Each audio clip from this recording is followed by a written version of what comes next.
colegas procuradores da Fazenda Nacional, aos quais, em sua maioria dos aqui presentes, eu posso chamar de meus amigos, realmente. Prezado doutor Alan, presidente do Simprofaz, na pessoa de quem eu saúdo os nossos convidados palestrantes,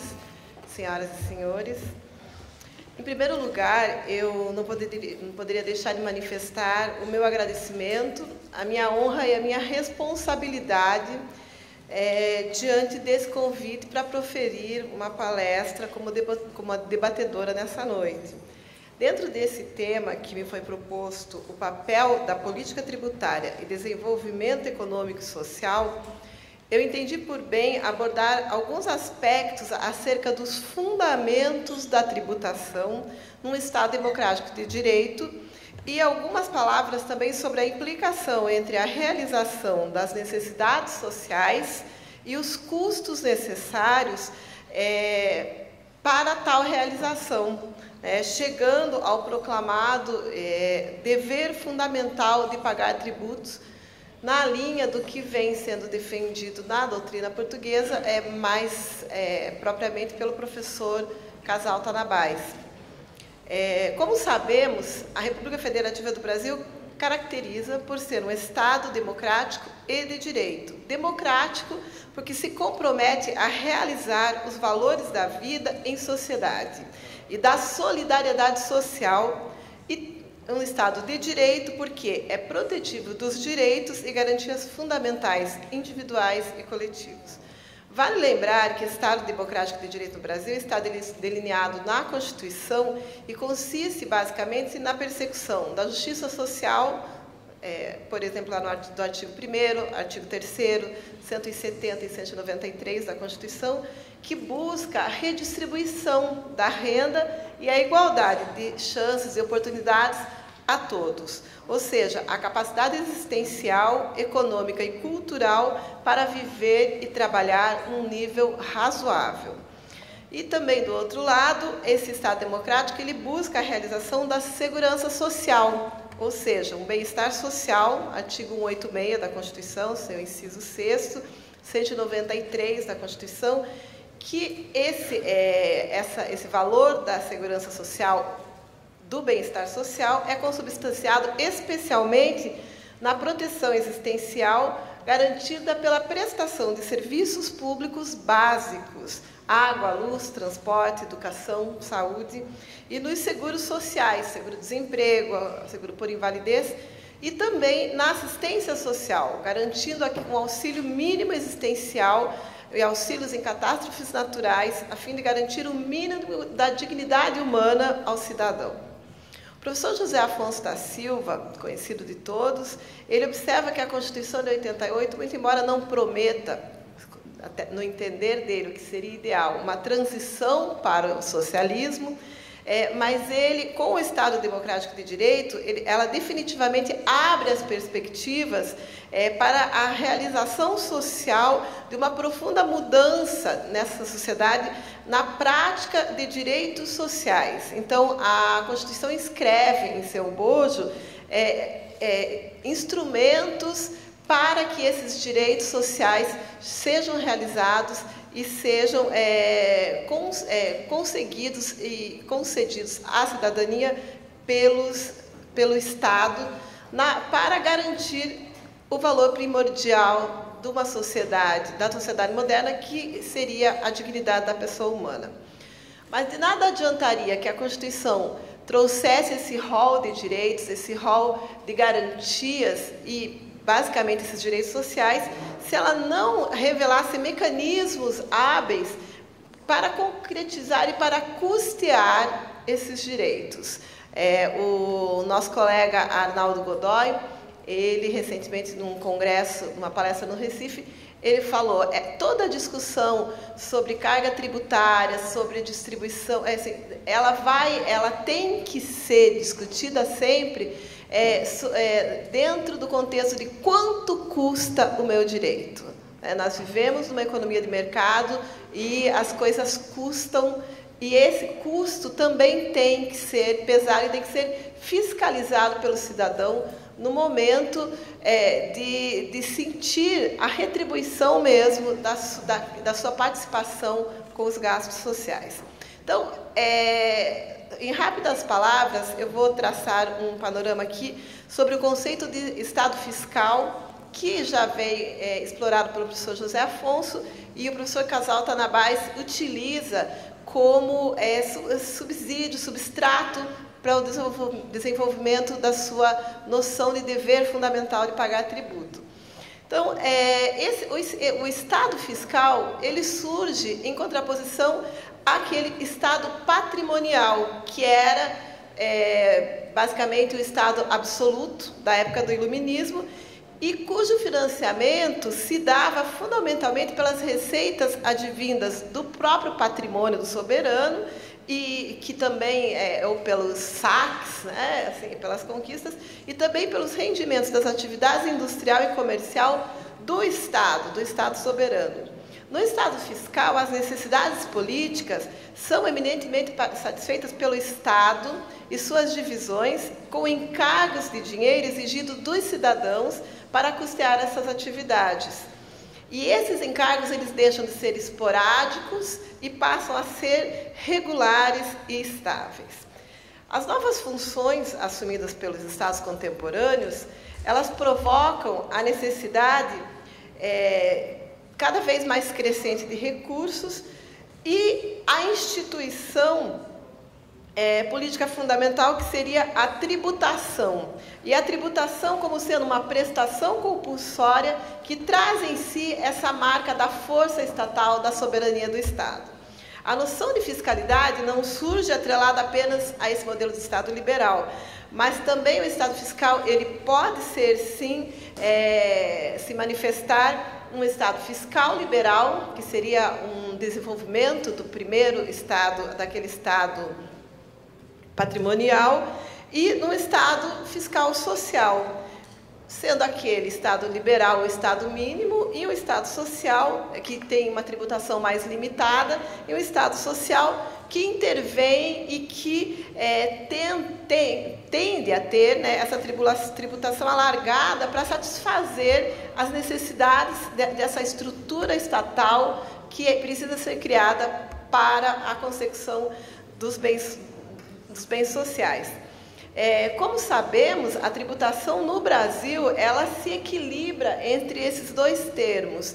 Nós temos, eu costumo dizer que a nossa Constituição, ela é mais ou menos esquizofrênica, porque, por um lado, os aplicadores da lei, eles pensam num Estado, ainda estão lá no século XIX, no Estado liberal, e só que nós temos a Constituição que veio implementando uma mudança social. Então, quem lê a lei, lê com a sua mente, com a mente liberal, senão nós queremos que o Estado intervenha o mínimo, só que, ao mesmo tempo, são os primeiros a reivindicarem a realização dos direitos sociais, sem levar em conta que realmente essa escolha foi uma escolha política, uma escolha da Constituição, e é uma escolha que custa. Então, essa estadualidade fiscal, ela separa Estado e economia. Então, essa questão de separar Estado e economia é muito difícil no nosso dia a dia, no dia a dia de uma legislação para uma reforma fiscal, e no dia a dia da consecução mesmo da justiça fiscal. Então, a fiscalidade seria a arrecadação das receitas provenientes dos tributos, a fim de que o Estado efetive os direitos e garantias coletivos e individuais. Fala-se assim em fiscalidade sempre que a organização jurídica do tributo denuncie que os objetivos que presidiram a sua instituição, elas são voltados a abastecer os cofres públicos sem outros interesses imediatos, sociais, políticos ou econômicos. E a extrafiscalidade, como sabemos, quando o Estado utiliza aquela tributação para, de alguma forma, intervir na economia, equilibrando ou desequilibrando as relações econômicas. Mas, em última análise, nós não podemos esquecer que o Estado fiscal na sua busca da realização do bem comum, ele não é ilimitado. O poder que o Estado tem de impor e cobrar os tributos necessários, ele é limitado ao cumprimento das tarefas, ao cumprimento das suas tarefas, das tarefas que os cidadãos, que o Pacto Social impôs a esse Estado. Independente também de tempo e lugar e a hora que se impõe, né? Então, o funcionamento regular do Estado depende de que os tributos sejam exigidos em conformidade com os princípios materiais, tais como os da igualdade, da capacidade contributiva, da vedação do confisco, mas respeitando também, então, esse lado contraprestacional para o indivíduo contribuinte. Apesar da Constituição brasileira não consagrar essa expressão Estado fiscal, é fácil perceber, e assim, parte da doutrina defende que a República Federativa do Brasil ela é um Estado fiscal, porque os valores e princípios que são imanentes ao nosso sistema tributário nacional trazem esse norte, né? Então, o Estado ele é visto hoje e deve ser visto na atuação enquanto ente tributante e usar a tributação como um instrumento realizador das suas obrigações na consecução da dignidade da pessoa humana. Então, nessa linha de pensamento, o Estado fiscal passaria a ser um instrumento de realização da inclusão social. Caso contrário, o Estado tributário que se baseasse apenas no pay per use, né, você paga pelo que você usa, o Estado elevaria a situações de que os menos favorecidos, que não têm os recursos disponíveis para a saúde, para a educação, ficassem à margem da sociedade, se vissem mais excluídos. Então, também nesse ponto, o Estado, a tributação tem que ser vista também como um meio de repartição dessas riquezas na forma da inclusão social. Diante disso, o poder de tributação do Estado ele passa a ter uma nova abordagem, ele deixa de ser aquele poder tributário como uma imposição do dever soberano, do poder estatal aos indivíduos, que era aquela ideia da transferência do dinheiro das pessoas privadas, submetidas ao poder do Estado, para os cofres públicos. Sustentava-se que o Estado ele tinha esse poder de retirar da esfera privada qualquer manifestação de riqueza ou rendimento, sob qualquer ou nenhum argumento, pelo simples exercício do seu poder soberano. Então, num primeiro momento, tinha essa explicação que não havia a noção de relação jurídico-tributária, e sim o poder estatal impondo a sua força aos seus administrados, aos súditos daquele Estado, né? Então, era uma transferência compulsória baseada na relação de poder. Passando em oposição a esse pensamento, que é um pensamento meramente conceitual do que vem a ser a tributação, surgiu o pensamento normativista da tributação, que é um pensamento que eu acho que a maioria de nós foi formado nele, que seria aquele pensamento do poder tributário como decorrência do sistema jurídico, consubstanciado no exercício da competência tributária. Então, a relação jurídico-tributária, ela passa a ser o cerne de toda a tributação, e ela nasce com a ocorrência, né, do fato previsto na hipótese de incidência, e a consequência da realização desse fato pelo indivíduo gerava a obrigação de entregarem aquela parcela de recursos ao Estado. Só que essa explicação normativista, ela também é insuficiente para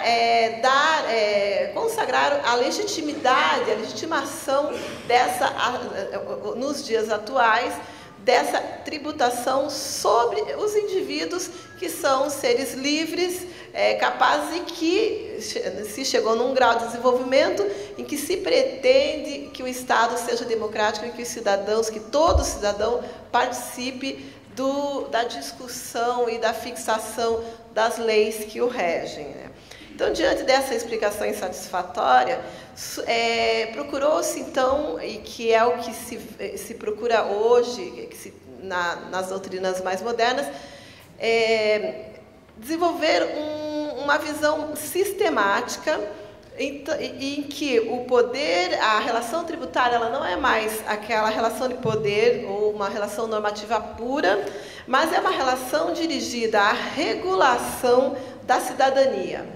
a regulação do conteúdo e alcance da cidadania em uma determinada sociedade. Então, a relação tributária, ela vai tratar essencialmente do núcleo da manutenção do pacto social, ou seja, da contribuição cidadã à manutenção de uma esfera pública e privada de liberdade e igualdade. Como podemos perceber dessas ideias anteriormente mencionadas, elas contribuem para que nós fixemos os fundamentos que legitimaram ou legitimam a tributação e que contribuem para essa aversão que a sociedade tem com o pagamento de tributos em geral. Ninguém, se fosse bom, não precisaria se chamar imposto. Então, assim, a tributação, essa aversão da sociedade, ela tem origem nessas visões do poder estatal impondo soberanamente a sua vontade para tributar. O doutrinador italiano Claudio Sacchetto, ele fala que é fato cultural, histórico, desconfiar do Estado e ver a arrecadação dos impostos como subtração, ao invés de uma contribuição para o erário comum. Assim, necessário se faz que sejam hoje estabelecidos fundamentos diferentes do mero poder coercitivo do Estado ou da possibilidade de intervenção na esfera econômica a fim de explicar o poder de tributário. Então, constata-se que o poder de tributário ele deve ser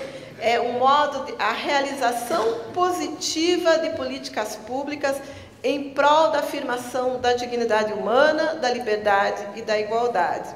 que é a ideia que permeia a Constituição Federal, principalmente no artigo 3º.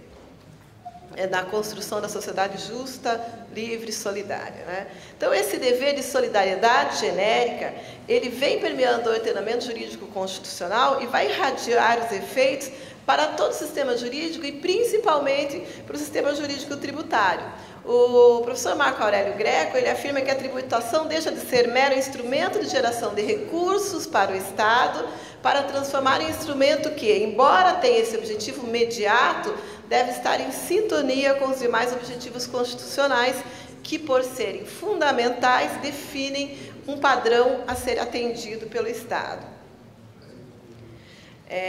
Na noção de solidariedade social, essa que é uma ideia relativamente nova na visão dos Estados, né, que surgiu mais ali no fim do século XIX, então, historicamente, é uma noção nova, que se deve basear, então, a atuação do Estado, né? O poder de tributar, ele deve, repito, se basear como um instrumento para a realização do postulado da dignidade da pessoa humana. Então, a ideia seria simples, né? A partir do momento que o Estado tributa a manifestação de riqueza dos mais abastados, né, como o senador lembrou, né, vamos tributar a renda de quem tem, para depois redistribuí-la a quem não detém os recursos suficientes a fim de manter uma vida digna, não está apenas baseado no seu poder soberano de império coercitivo, mas está fundado em valores maiores que antes lastreavam apenas o campo da moral, mas atualmente são fundamentos do direito, em especial do direito tributário. Analisando o Estado brasileiro, esse Estado democrático de direito, o Estado fiscal, e o outro lado, assim, é necessário observar o outro lado, então, da relação jurídica, que seria a relação do contribuinte. Deve-se perquirir por que ele arca com os ônus estatais, como efetivo o pagamento com o qual se obrigou quando passou a viver em sociedade organizada, né? Lembrando mais uma vez, é aquela questão do pacto, do contrato social. Assim, o Estado seria o mal necessário, o instrumento que nós temos para que a vida seja organizada. E dentro desse panorama vai se inserir a tributação. Durante muito tempo não se abordou, não se debruçou na doutrina sobre essa questão de deveres fundamentais. O próprio significado originário do Estado de Direito, nós sabemos, nasceu da tensão entre poder e direito, né? Então, da liberdade do cidadão, da defesa do indivíduo contra a força do todo, a força do Estado. Então, nesse sentido, já no começo do século XX em diante, a afirmação dos direitos fundamentais foi muito importante isso até muito explicado, porque o mundo tinha saído de vários regimes totalitários. Então, a consagração, até no final do século XX, as cartas de direitos, elas se basearam muito na questão de direitos, sem deixar muito explícito os respectivos deveres dos cidadãos. O professor Casal Tanamais, ele vem e fala então que hoje nós temos a necessidade de ter essa noção de dever fundamental como uma categoria constitucional própria, afastada da noção de direito fundamental, e também não confundir a noção de dever fundamental com aquelas figuras próximas, que seriam os deveres constitucionais orgânicos, deveres organizatórios, como deve ser exercida a atividade econômica, como deve ser exercida a sua liberdade, a sua cidadania, o seu direito de profissão, né? Então, os limites imanentes ou as restrições legislativas aos direitos fundamentais, os deveres correlativos aos direitos fundamentais, que são a face passiva dos direitos fundamentais, as garantias institucionais e as tarefas constitucionais estrito sensu, que possuem como destinatário exclusivo o Estado. Casal Tanamais afirma que a instituição ou não de deveres fundamentais repousa em larguíssima medida na soberania do Estado, enquanto comunidade organizada, soberania que não pode, todavia, fazer tábua rasa da dignidade humana, ou seja, da ideia de pessoa humana como princípio e fim da sociedade e do Estado. A Constituição brasileira, ela foi expressa no tocante a esse tema, quando ele estabelece lá no título 2º dos direitos e garantias fundamentais, o capítulo 1º destinado aos direitos e deveres individuais e coletivos. Em seguida, a Constituição trata de elencar os direitos sociais lá no capítulo 2º. Assim, a partir do momento em que há direitos sociais no bojo da Constituição Federal, há necessidade de que ocorra a sua implementação, que não vai se dar, senão de outro modo, que não mediante o dever fundamental implícito de pagar tributos para o custeio desses direitos sociais. Como já afirmei, né, os direitos têm custos públicos, e esses que concretizam-se em despesas públicas que vão ser, que o tributo arrecadado fará frente. Né? Desse modo, o dever fundamental de pagar impostos é o modo de se efetivar os direitos sociais prestacionais, uma vez que atribui a todos os cidadãos fiscalmente capazes o dever de contribuir para a realização dos deveres estatais. Então, a tributação ela não é um fim em si mesma, ela não é um objetivo em si, mas sim um meio para a realização dos deveres do Estado. Então, apesar de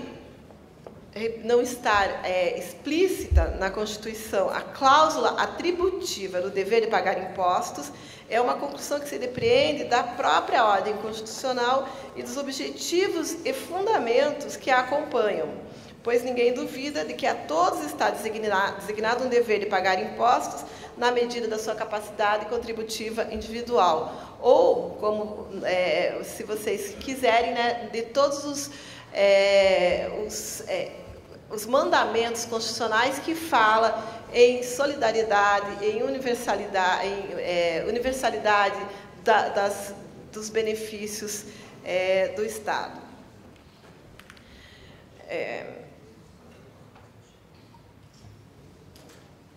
Bom, essa noção, então, já caminhando para a conclusão, que vai permear e que, no meu entender, esse tema é muito importante, é muito caro para nós, é que a nossa postura perante o contribuinte, perante aqueles cidadãos que são os dinheiros de quem nós temos que cuidar, quando arrecadamos, quando defendemos o Estado, quando aconselhamos o Ministério da Fazenda na condução da política financeira e tributária, com base nisso. Assim, a tributação ela é um meio para a realização desse objetivo maior, que é a construção de uma sociedade mais justa, mais igualitária e mais livre. E dentro disso, eu acho que as políticas que devem permear a atuação não só dos dirigentes da Procuradoria, mas de cada procurador no seu processo, é a atuação mesmo de boa-fé, de fidelidade processual, de realização de um direito. Assim, o direito que você está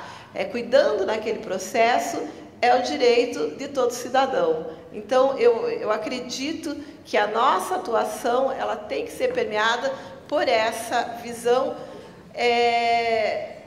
e até nós vemos assim, e até vendo o outro lado da moeda. Assim, então, eu não tenho que ganhar a qualquer custo. Eu tenho que a tributação ela tem que ser justa e ela vai ser limitada, vai ser permeada pelos valores que estão garantidos na Constituição.